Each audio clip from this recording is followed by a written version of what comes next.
तुकाराम मुंडकर यांचं अल्पशा आजाराने आपत्कालीन निधन झालं असून त्यांचं आज या ठिकाणी पुण्यनमोदन हा कार्यक्रम आयोजित केलेला आहे आणि आपण या कार्यक्रमाला आपण उपस्थित झाला.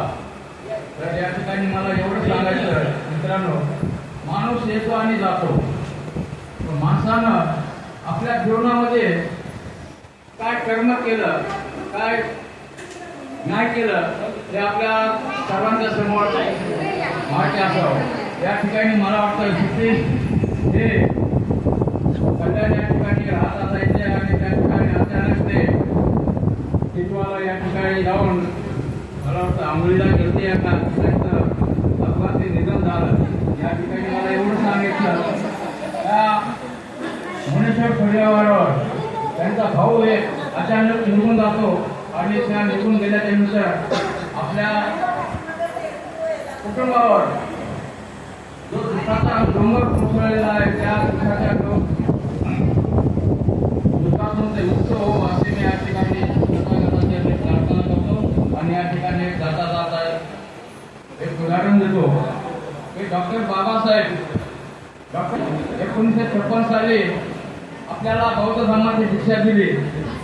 आज जवळपास 75 वर्ष झालं तरी आपण आज कर्मकांडामध्ये गुंतलेलो आहोत मित्रांनो. कारण आपण फक्त म्हणलं तर बाबासाहेबाला आठवण त्यांची 14 एप्रिल धम्मचक्र प्रवर्तक दिन आणि 7 डिसेंबर या जो तारखा येतात त्या तारखेला आपण बाबासाहेबाला आठवण करतो. तर त्या व्यतिरिक्त मला वाटतं आपण पुन्हा बाबासाहेबांची आपल्याला आठवण येत नाही. ही फार शोकांची गोष्ट आहे.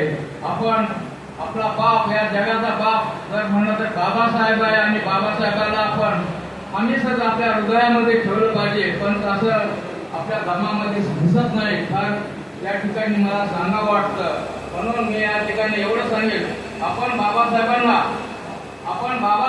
डोक्यावर न घेता डोक्यात घेतलं पाहिजे.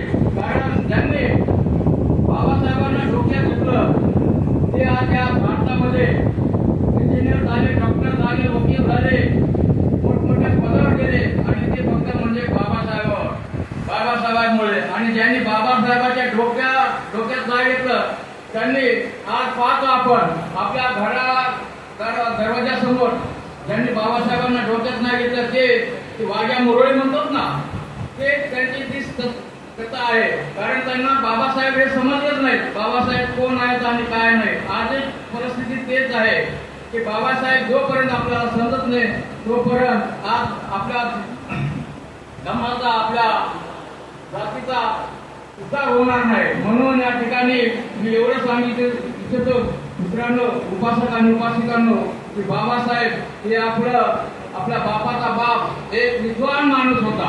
काय एक विद्वान माणूस होता. तो कोणी असा तसा नव्हता.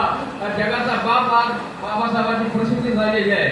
म्हणून या ठिकाणी एवढं सांगितलं की आपण हमेशा आपल्या हृदयामध्ये बाबासाहेबाला ठेवलं पाहिजे आणि बाबासाहेबांचे जे काम राहिलेलं आहे ते एकजुटीने आपण केलं पाहिजे.